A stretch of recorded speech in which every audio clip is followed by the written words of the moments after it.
And the end result isn't fulfilling. So if somebody could just snap their fingers and get the $1 million or the car or whatever it is that they think they want, that's not fulfilling. That's not what they really want.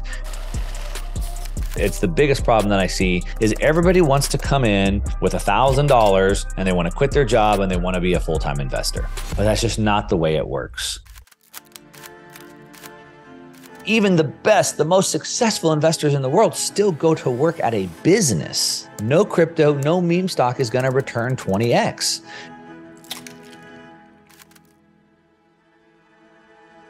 If you want to become wealthy, you have to first become rich. So rich is where you make money. Wealth is where you create assets that make money for you.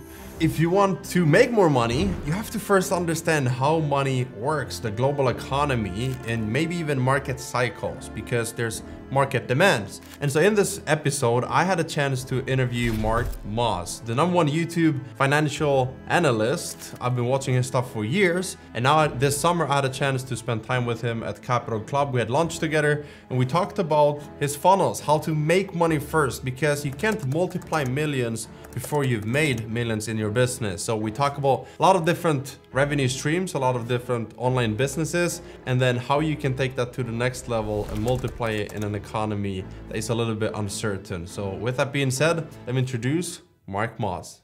All right, welcome Mark to the Online Business Show. Appreciate you jumping on and sharing your wisdom with us. I'd like to start the show with this question: how much money are you making per month and how are you making that money? It doesn't have to be exact numbers, but as much as you want to share with the audience. I've been doing this a long time. So, the goal is to build multiple streams of revenue. So there's a couple of them, right? So probably the main bread and butter has been, I'm sort of the promotion launch king, which may or may not be a good thing. But I typically do like one webinar a month. That sells a digital product, a digital coaching product. It's a $2,000 product. It's my investment newsletter. It's an actual information. So we send out a monthly newsletter with an actionable, investment tip. There's a community behind it, live streams, things like that. I sell that via webinar. Once a month, we'll do like an event. So like we just did one last week talking about basically what happened with the BRICS, what's going to happen with the currency, commodities, things like that.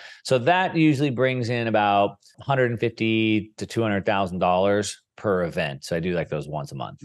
So multi-seven-figure business. That's just scratching the surface, right? So then there's lots of other things as well. Sure. So typically there's that once a month.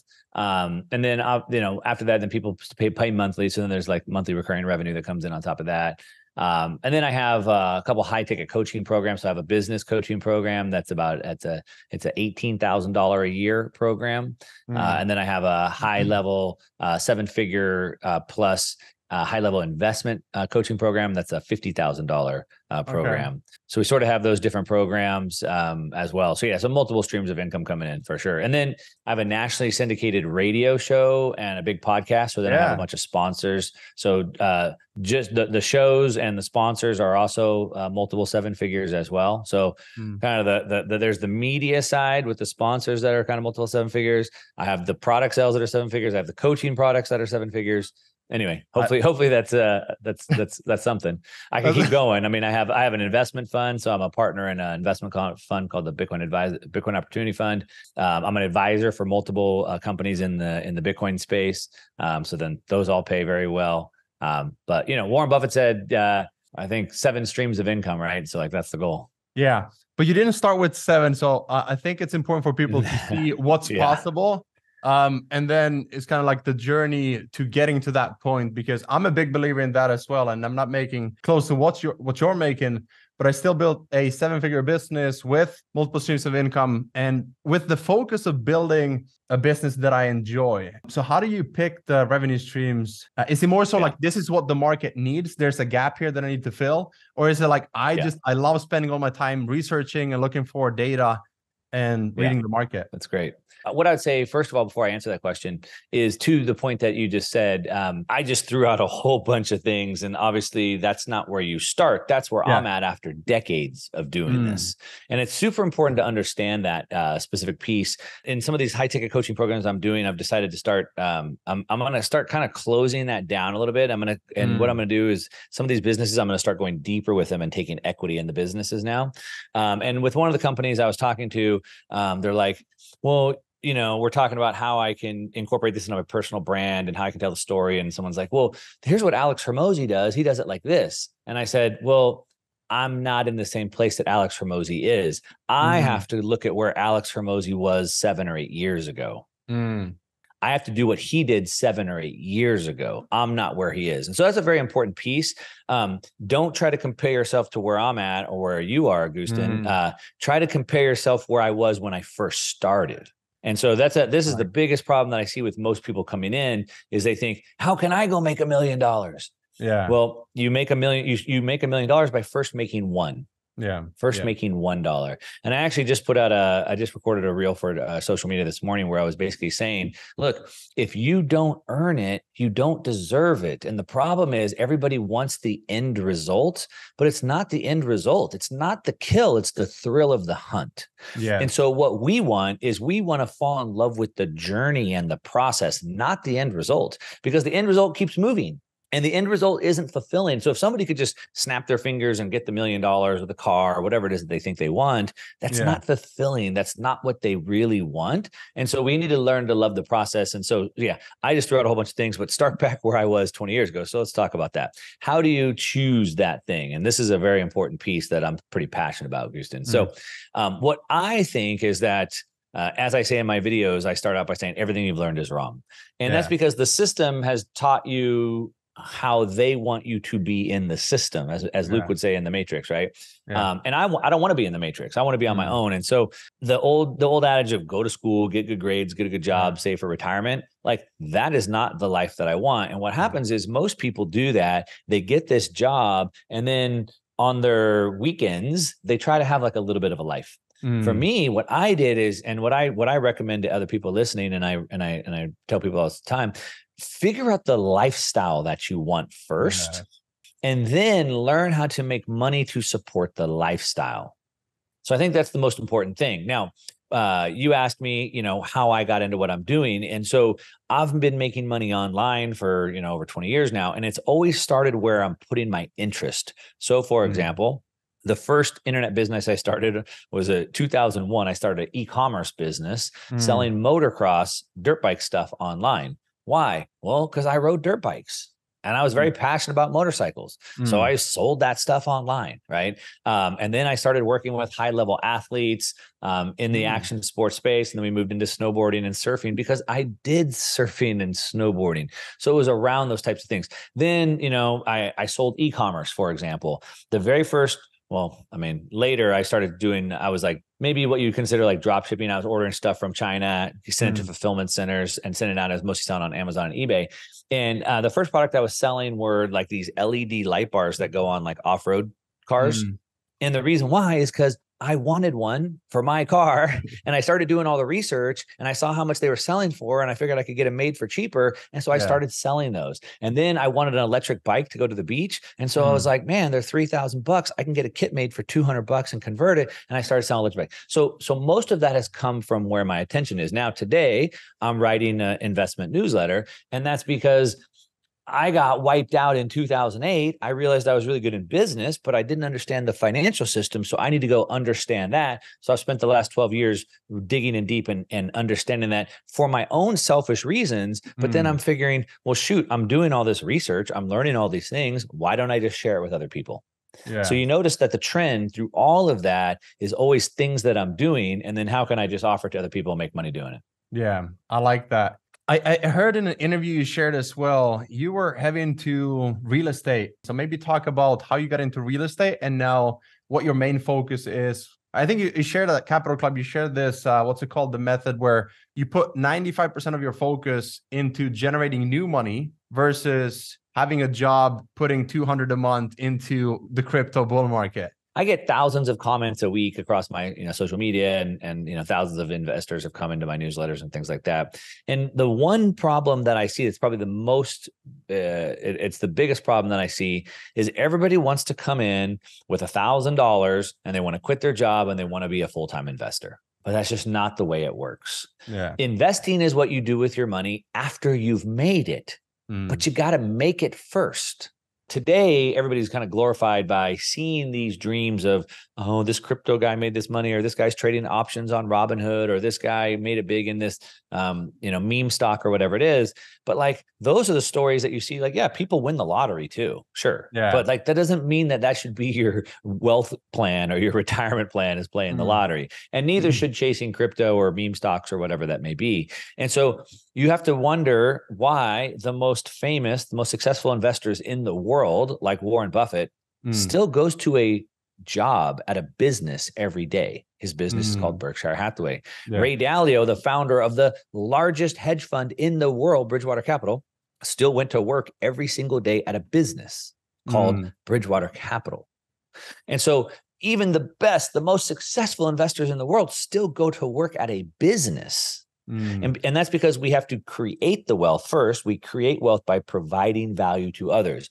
You build funnels for people that provides massive value that helps them make money. They're willing to pay you for that. So you create value for others and you create wealth for yourself. Then you spend some to live, hopefully not too much. And then you save and invest the rest of that money. And so this is what people have wrong. I've seen it. I ran a trading service. It was a crypto trading service for a couple of years. And one of the biggest problems I saw was this, again, same thing as, people want to come in and make this their job, but not only do they have that wrong in the sense where, I need to be creating wealth and then investing the wealth, they also have it wrong in a sense where what happens is as humans, we're horrible investors because we're emotional. And emotions are the worst thing you can have as an investor. And what happens specifically, if I quit my job and I don't have any revenue, and now I'm living and dying on my trades. If my trade goes bad, I don't eat. And now that makes me extra emotional. Yeah. And so you can't do that. You need to be creating wealth. And you can't really control it, like the market. Even if you're smart and you're a good trader, you can't really control everything versus having a business where I can outreach one-on-one if I need to, and use organic marketing. Both of us were doing YouTube, for example, which is organic, and we're able to control the amount of people that we reach, inbound and outbound. We can control the offers that we launch, the front end and the back, and we can control all these things, and we can fill the bucket every single day. We can have both active and passive income to keep filling the bucket. Yeah. And it's not just that, Gusten, it's the return on investment. So you want to be a full-time investor. Okay, great. So it's all about return on investment, your ROI. Yeah. So let's take a look at this. So the S&P 500, the biggest stock index in the world, averaged about a 7% return over the last, about 60, 80 years, depends on what time frame you look at it.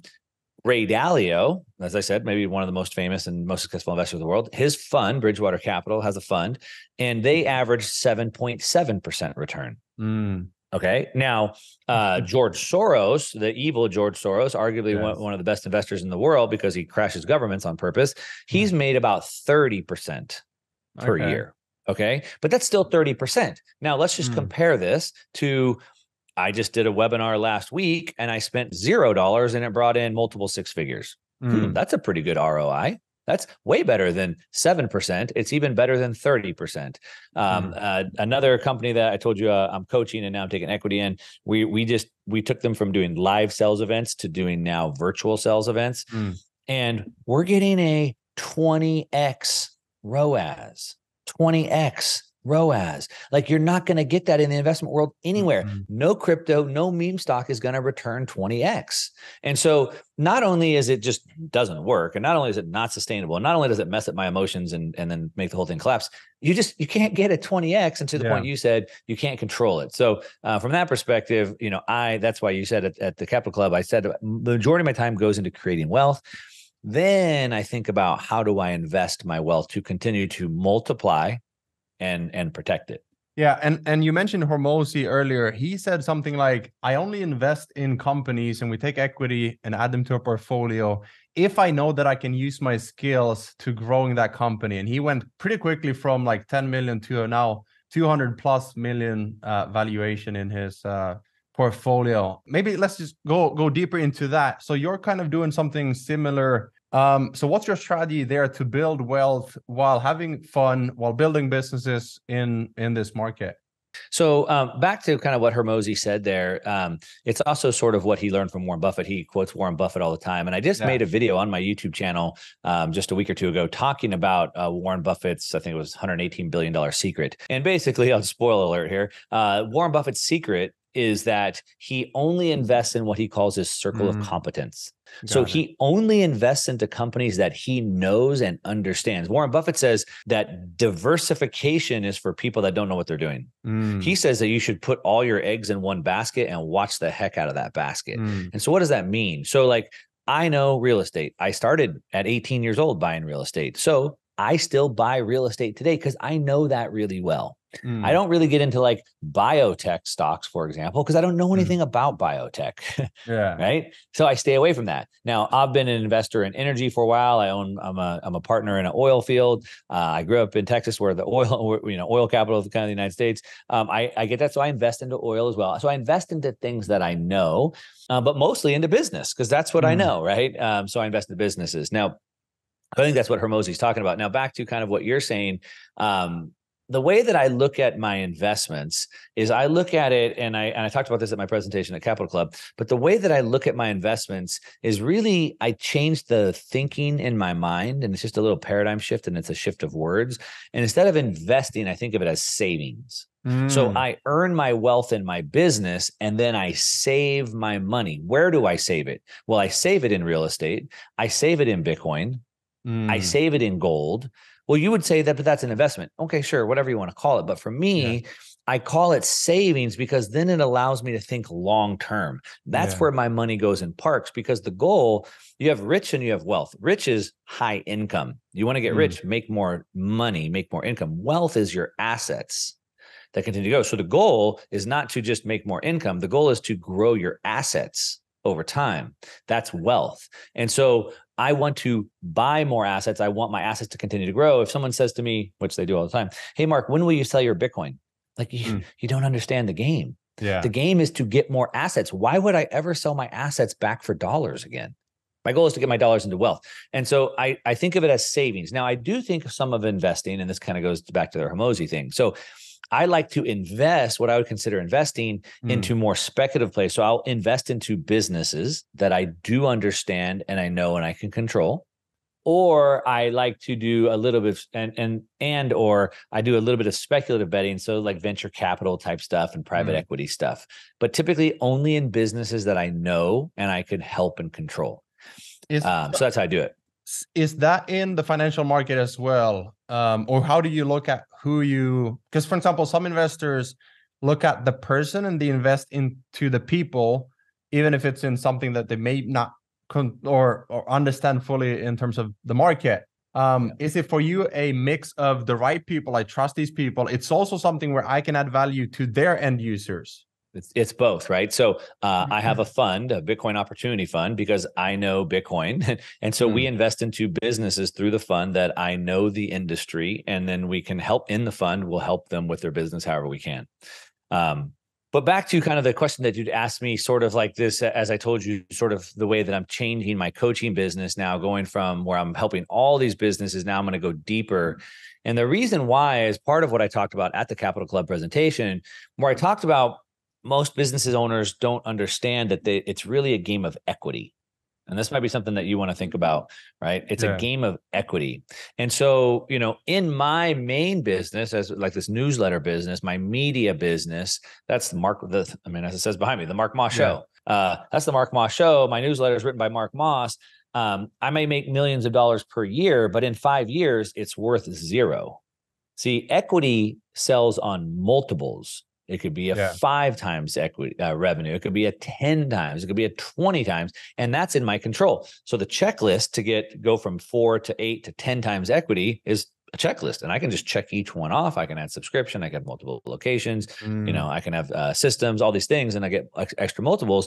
And I can easily take now in that business, I can still make the $2 or $3 million a year. But at the end of 5 years, I have a $50 million asset that I can sell.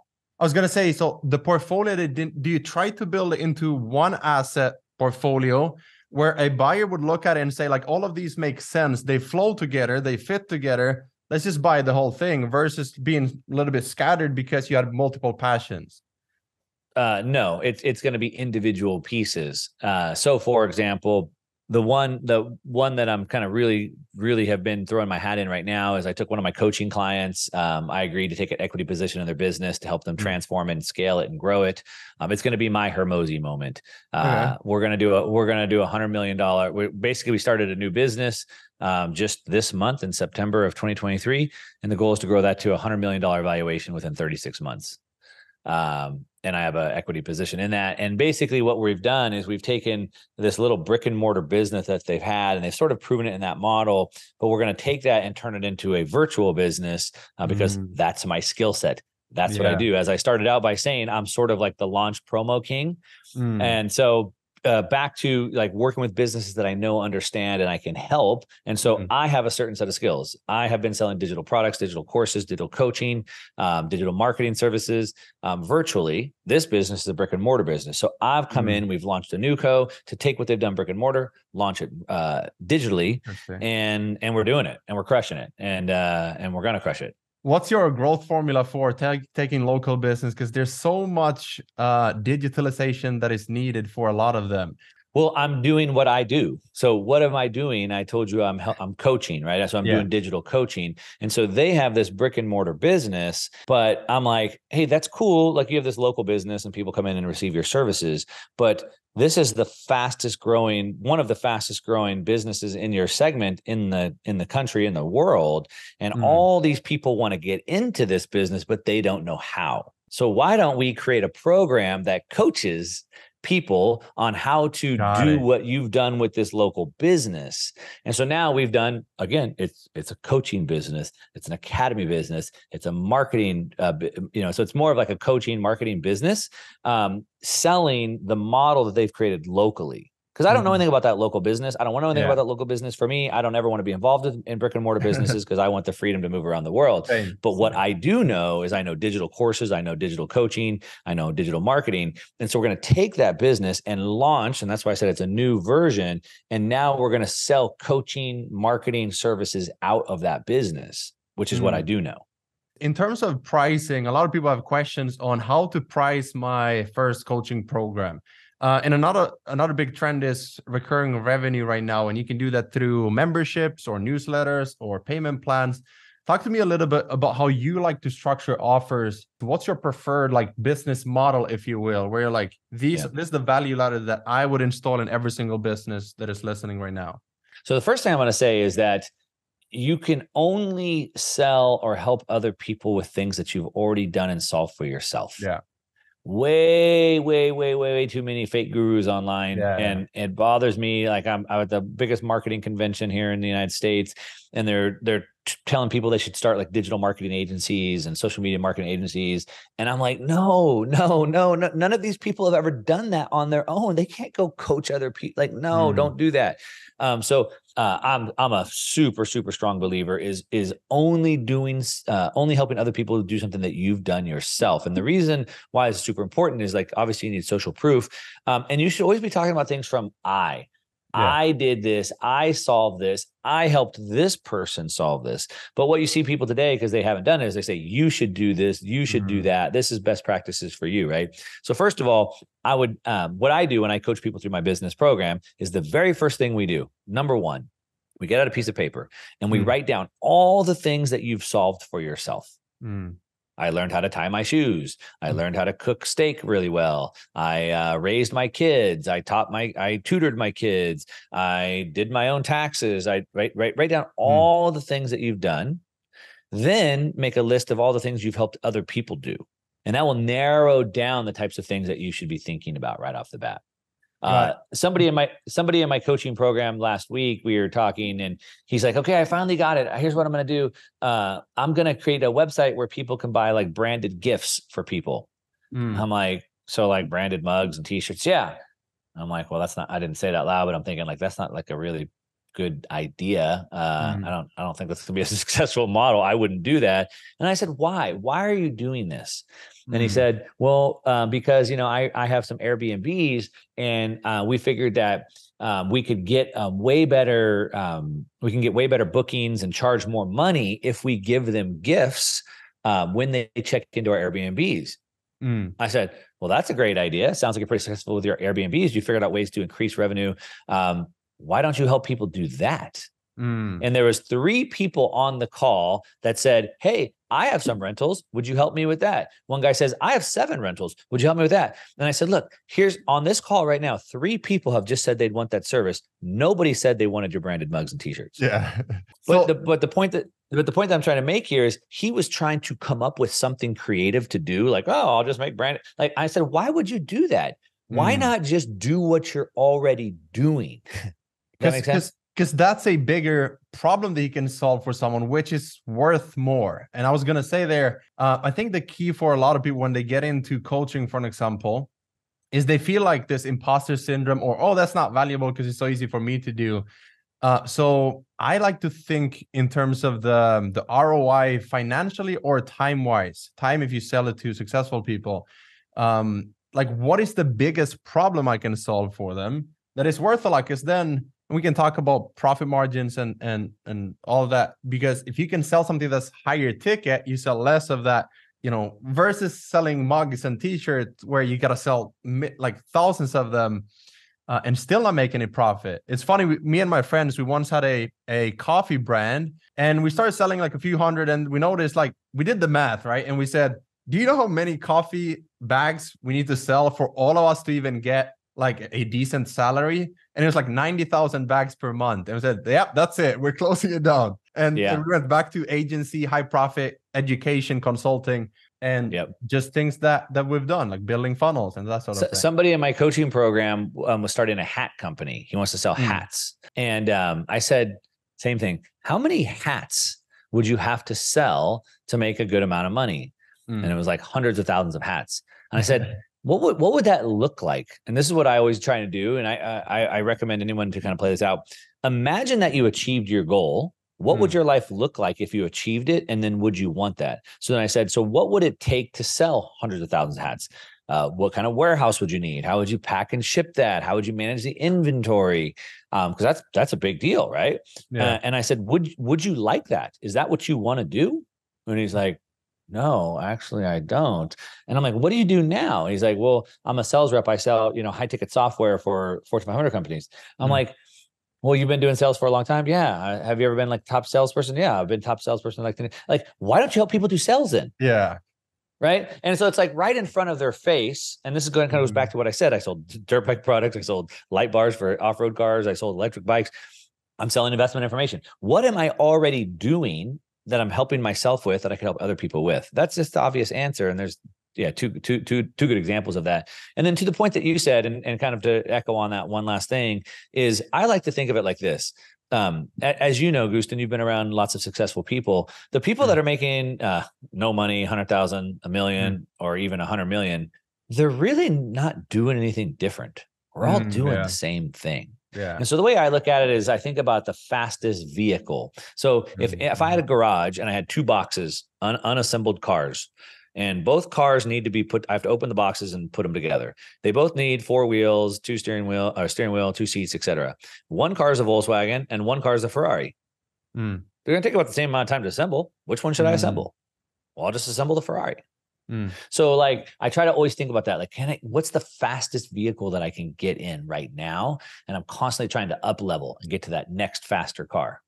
Is there a way where they can first level up by either going on a new venture and then teaching that thing, or like productizing it? If someone came to you and said, hey, I'll script videos, I'll do a lot of research, I'll do whatever is like painful, takes a lot of time for you. And then once they're good at it, they can say, oh, I helped this person grow a 500K subscription YouTube channel, and now they could teach that thing.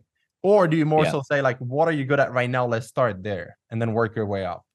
Well, it's a combination of, right? So to the point that you said, I mean, that's a great point. So for example, you'd want to learn a high value skill. A high value skill is something that drives revenue. So just look at like a business's profit and loss statement. You have the income, and then you have the expenses, and then you get the profit and loss at the bottom. You always want to be on the profit side not on the expense side. If I go to any business and say, hey, I'll bring you $1 million of business, would you pay me 100 grand? Everyone would say yes. If I say, if I come on the expense side, hey, I'll run your operations better, I'll make your facility run better, I'll manage your people better, that's an expense. So you always want to be on the profit side. So first of all, and so what are those? Those are sales and marketing. So I would want to learn a sales and marketing skill. And then, you can do that. There's many courses. I can watch free videos on YouTube, et cetera. But then you have to do the reps. So the problem that most people don't want, and Gusten, to be honest with you, I think this is the single biggest problem that holds people back. This is why nobody starts. And I'll tell you what it is. It's because most people aren't willing to work for free. They don't want to hear that. They don't want to work for free. You and I, we work for free all the time. Yeah. I'm always working for free. Now, hopefully the things that I do will make money at some point, but I don't work for money. But this is the single biggest problem because people are used to this like employee mindset and they don't want to go work for free, but you have to. So I would learn a high value skill, typically sales and marketing, and I would go offer that skill for free until it's so valuable that people want to pay me for it. Yes. I love that. Okay. And then to the point that you said, it's a great idea. So I'm just going to repeat it again. Then go offer that. So in the beginning, you have to offer it to just maybe some friends and family, local business. Like not many people are going to want a beginner doing it. So you're going to have to start at the bottom level. But then eventually, sure, if you can go to a successful business who's already doing $1 million, if you go to $1 million business, you could probably get them an extra 100 grand pretty easy. And then, yes, you could say, hey, I helped this business get an extra 100 grand. And then you hang that in your hat, you have that pin and that really helps. It's much easier to help $1 million business make 100 grand than to make a $100,000 business make $1 million.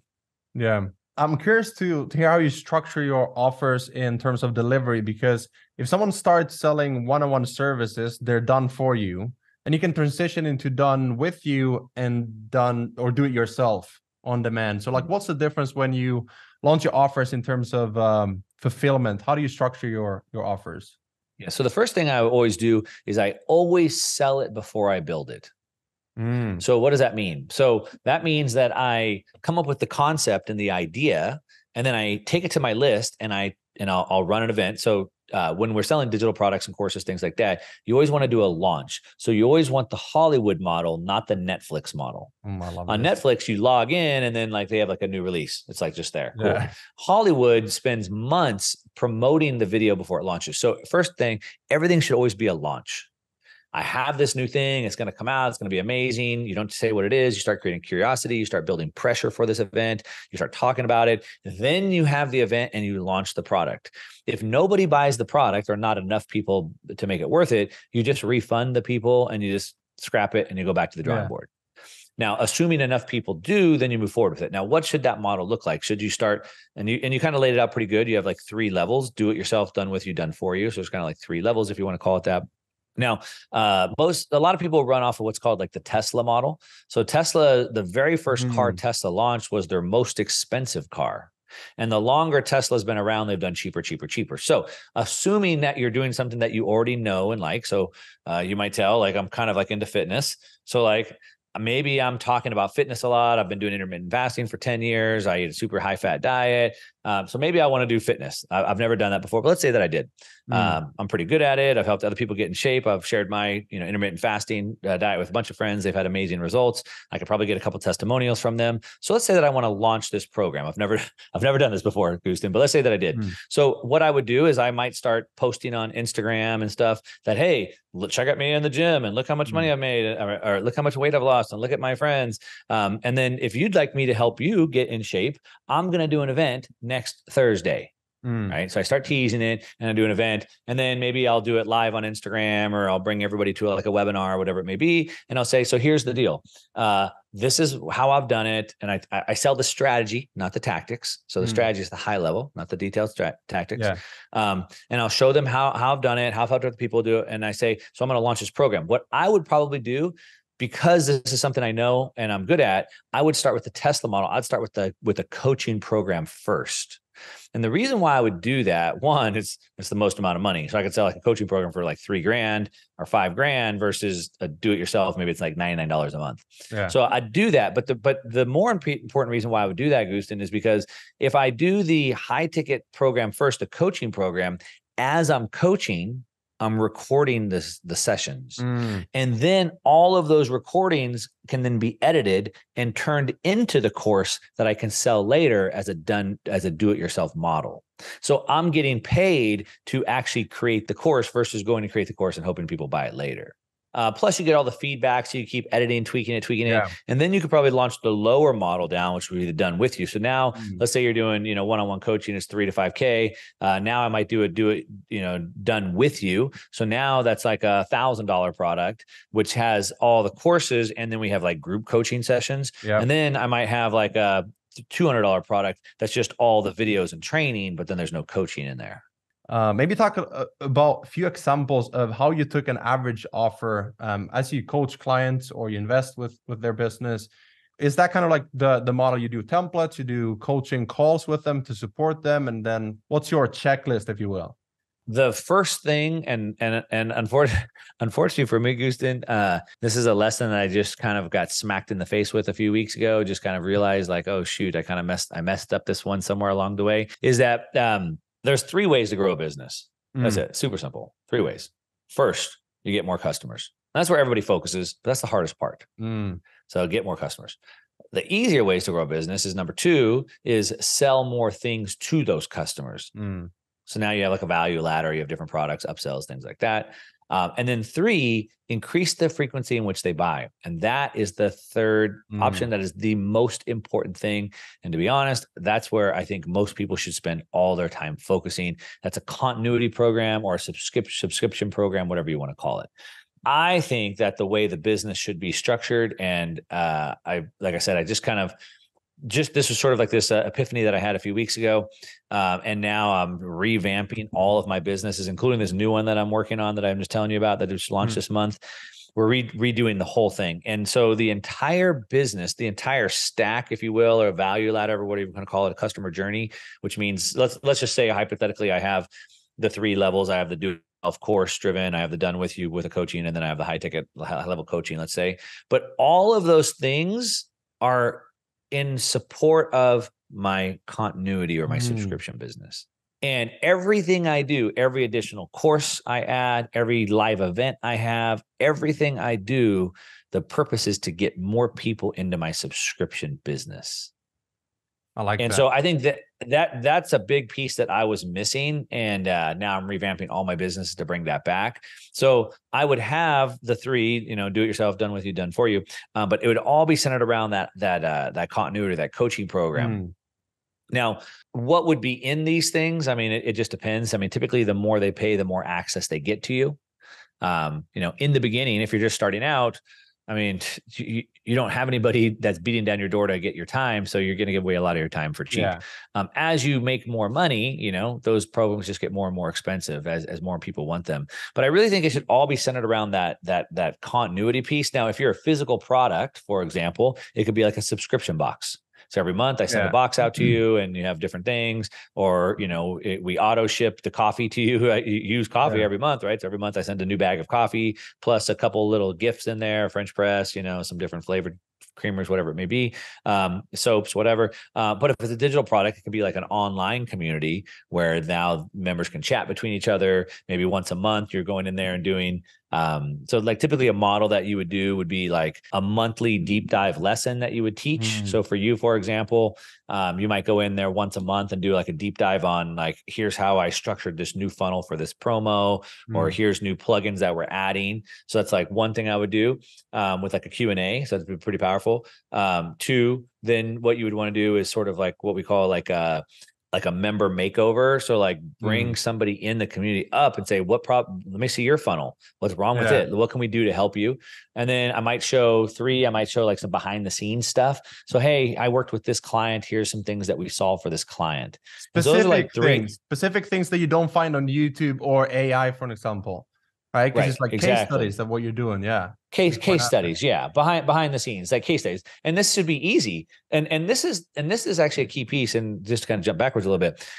The reason why, and I talked about this, the reason why you don't want to be a fake guru, it should be something that you're already doing for yourself, because as Gary Vee said, don't create, just document. Yeah. Don't create, document. So going back to this guy who was going to make these coffee mugs and t-shirts, and I said, what are you doing for it? Why don't you do the Airbnb? I said, just think about this.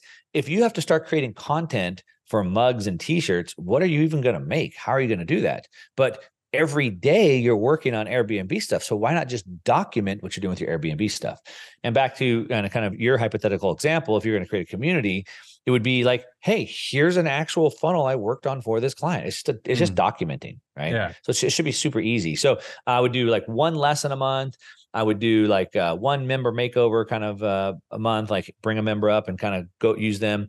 And then some behind the scenes content. And then you just foster the community, let them start talking amongst themselves. So that's probably like a pretty high level idea of what that community would be. Got it. With AI right now, it's interesting to see. Hormozi had this big thing where he did the webinar, launched it for free, and a lot of people who selling courses are like, "Do I just give away all my courses now as well? Like that's my business." And I think to some part, yes. And a lot of people are not going to understand this. That doesn't mean you're not going to sell them stuff. But I think, and there's already videos on YouTube where it's like free copywriting course and it's 5 hours, right? So the information is out there. I think what you can sell instead is sell a course, but do like a certification program with maybe a 30-day checklist or 30-day challenges instead, where you say, we're going to launch the business. We're going to get clients. We're going to onboard them. We're going to manage them, communicate the contracts, the templates, and like everything start to finish, which you don't find. It's the resources and tools and templates, kind of like a business in a box, more so than just, here's 8 modules of how to do this. And that's kind of the gurus, the fake gurus, where they only have the how-to. They can only do videos that are how-to because they can find that on ChatGPT. But if you have experience where you can say, here's how I did this.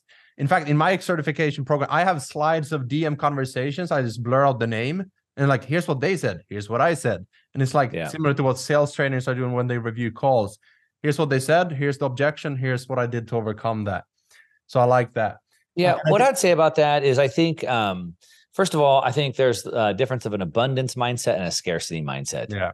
And too many people have the scarcity mindset. So they have to hang on to every little thing. They want to be involved in every little piece. I'm afraid someone's going to steal my work or whatever it may be, right? I live in an abundance mindset. There's more than enough money out there. There's more than enough customers out there. And so with an abundance mindset, you share everything that you have. You share your best secrets.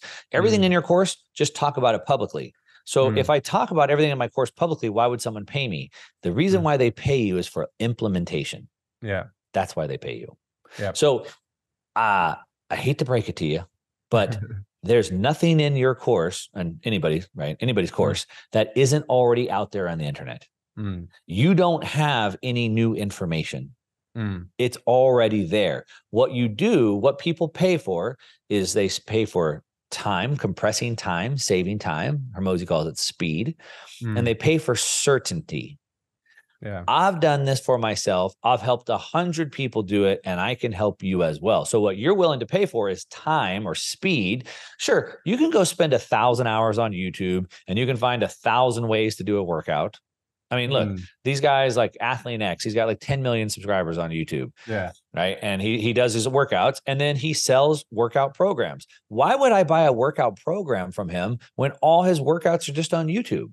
Yeah. But I did. I went and paid him $100 for his app to give me a workout because I don't want to go through hours and hours of YouTube videos to pick and choose when he could just make it myself. There's another app, this guy, Knees Over Toes guy, and he does all these workouts on YouTube and all his workouts are there. They're actually pretty simple. And I bought his app. It's $47 a month. I'm in his community because now I have that implementation. So that's what people pay for. So give away the strategy, give away your secrets.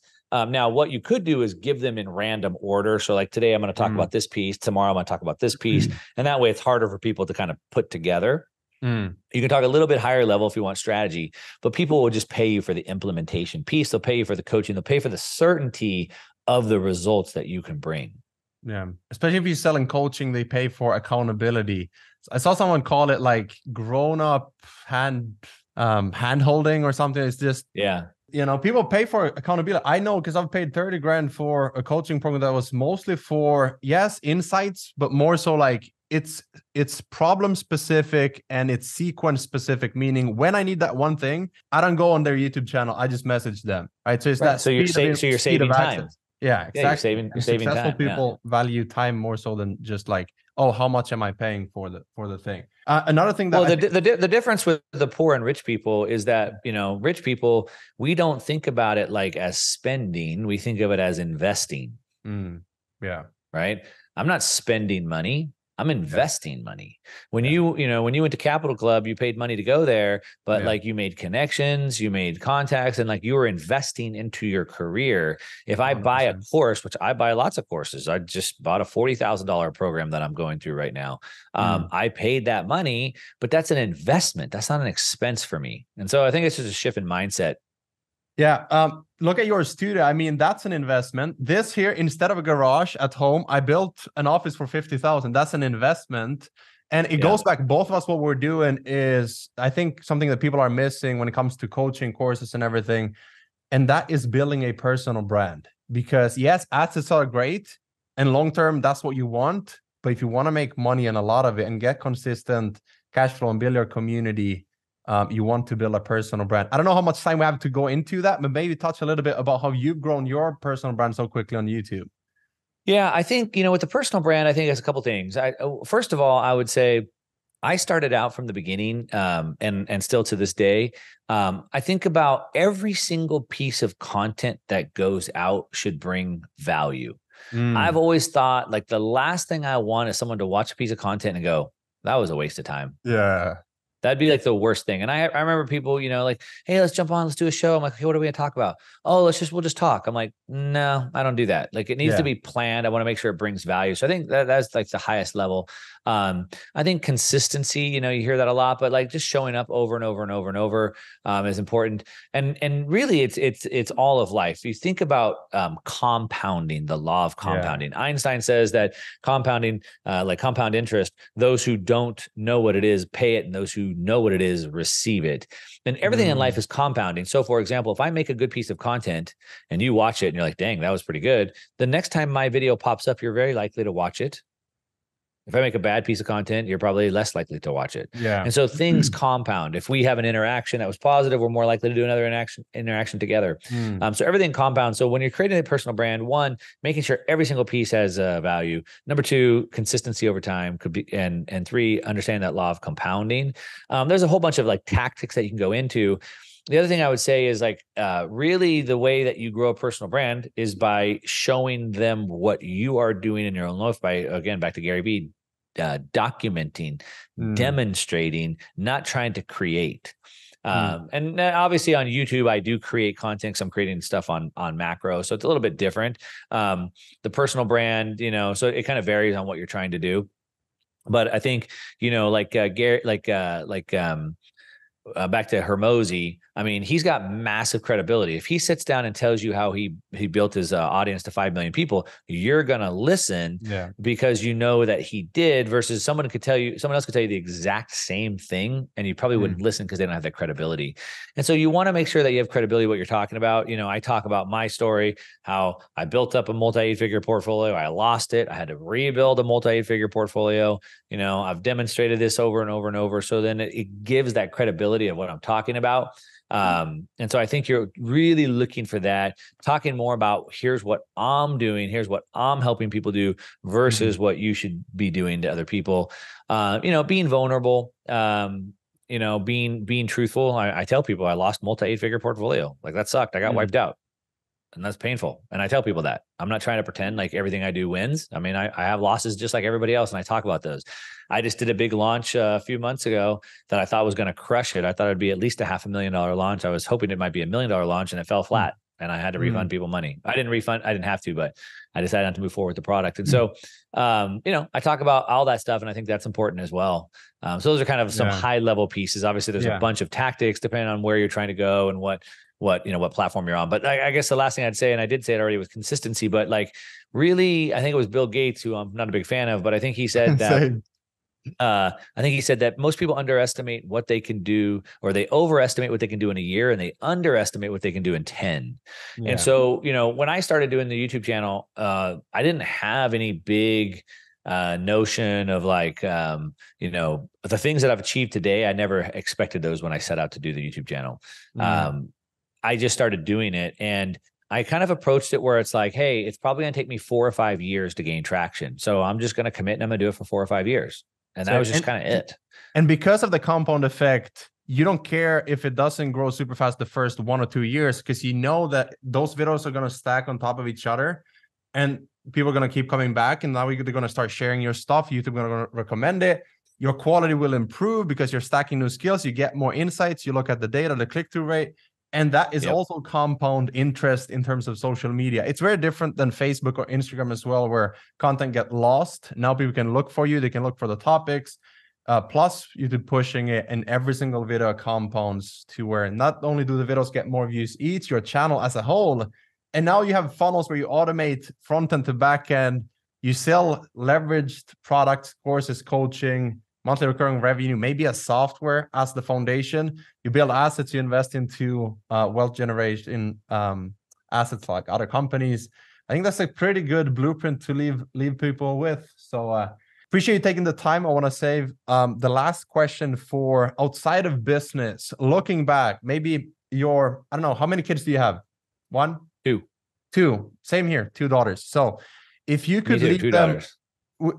if you could leave them one piece of advice they maybe won't even listen to or hear in 10 years from now, what's that one thing that you would tell them in terms of business and life in general? Narrowing it down to one, I would say understanding that we get paid for the value that we provide. And so if you want to make more money, then you have to learn to provide more value.